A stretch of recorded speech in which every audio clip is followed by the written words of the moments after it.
Today we are in Luke chapter 7 verse 39 to 50, and the reading picks up on a story we started yesterday, a dinner party taking place at one of the religious elite's houses, a man we know from the other Gospels as Simon the Pharisee, and Jesus is the guest of honour.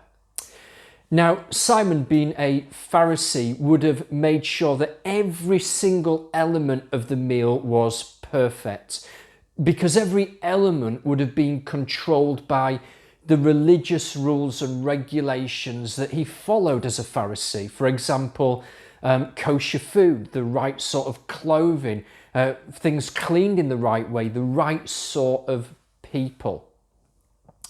And so this meal, which was a big deal, it gets interrupted by a sinful woman.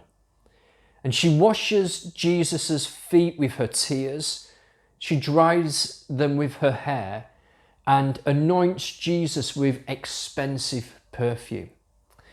I think it would be shocking if that were to happen today to someone with such profile as Jesus, to someone who was perceived to be special and holy. And undoubtedly, it was scandalous to all who observed it at the time. Now, Simon the Pharisee and the sinful woman, they are strongly contrasting characters. And I think in many ways they represent the old covenant and the new covenant, law and grace, duty and delight. Simon is fulfilling his duty. He's focused on the details, the externals to please God. But interestingly, he overlooks the fact that no one had washed Jesus's feet as per the custom of the day. And I think that when we get trapped in operating out of religion, a religious spirit perhaps, I think we can often find ourselves starting to give of the bare minimum, giving out of duty, just trying to meet the base level to get the grade required. Whereas this woman gives out of delight, not duty, out of encounter, from that place of forgiveness and grace. And grace is always characterized by abundance. She demonstrates almost a reckless generosity towards Jesus. This alabaster jar was probably like a pension pot or life savings. She'll have added a little bit of perfume to it bit by bit over the years, so that when she was no longer able to earn a sinful income, she could have sold that perfume to others to secure her livelihood, a living. So why? Why such contrasts? Well, of course, Jesus tells a powerful parable to illustrate why. He talks about two people, one with a massive debt, the other with a small debt, and both debts get cancelled by the moneylender.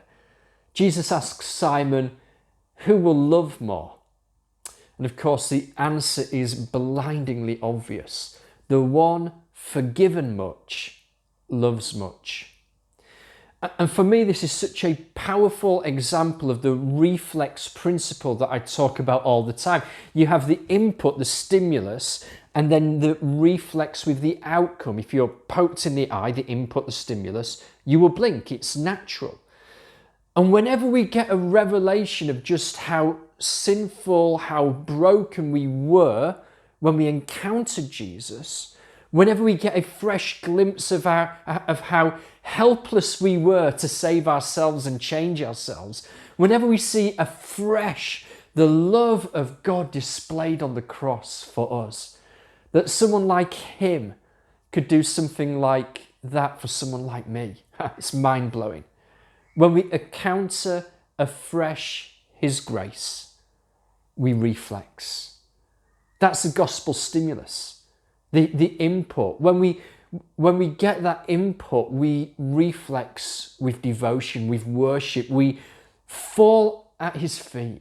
We bring a sacrifice of tears, and we pour out our broken lives before him. And of course, the fragrance of that worship It fills our homes, it fills our communities, it fills our workplaces, and it reveals who Jesus is.